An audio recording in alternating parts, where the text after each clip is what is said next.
अस्सलामुअलैकुम। John news के साथ मैं हूं नाइला असगर। हेडलाइंस आपने जानी। अभी आपको अपडेट करें। पंजाब असम्बली का इजलास कल 11:30 बजे तलब कर लिया गया है। इजलास में मेहमानों के दाखिले पर मुकम्मल पाबंदी आयद होगी। पंजाब असम्बली का इजलास कल 11:30 बजे तलब कर लिया गया। इजलास में मेहमानों के दाखिले पर मुकम्मल पाबंदी आयद होगी। पंजाब असम्बली के इजलास से मुतालिक हम आपको अपडेट कर रहे हैं, जो कल 11:30 बजे तलब किया गया है। इजलास में मेहमानों के दाखिले पर मुकम्मल पाबंदी आयद होगी।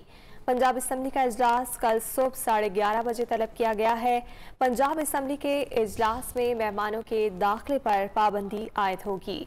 अपडेट कर रहे हैं आपको पंजाब असम्बली इजलास से मुतालिक। पंजाब असम्बली के इजलास में मेहमानों के दाखिले पर मुकम्मल पाबंदी होगी और इजलास कल सुबह 11:30 बजे तलब किया गया है। पंजाब असम्बली का इजलास कल सुबह 11:30 बजे तलब किया गया है। पंजाब असम्बली के इजलास के दौरान मेहमानों के दाखिले पर मुकम्मल पाबंदी आयद होगी। ताज़ा तरीन वीडियोस के लिए हमारा YouTube चैनल सब्सक्राइब करके बेल आइकन प्रेस करिए ताकि आपको मिले हर अपडेट सबसे पहले।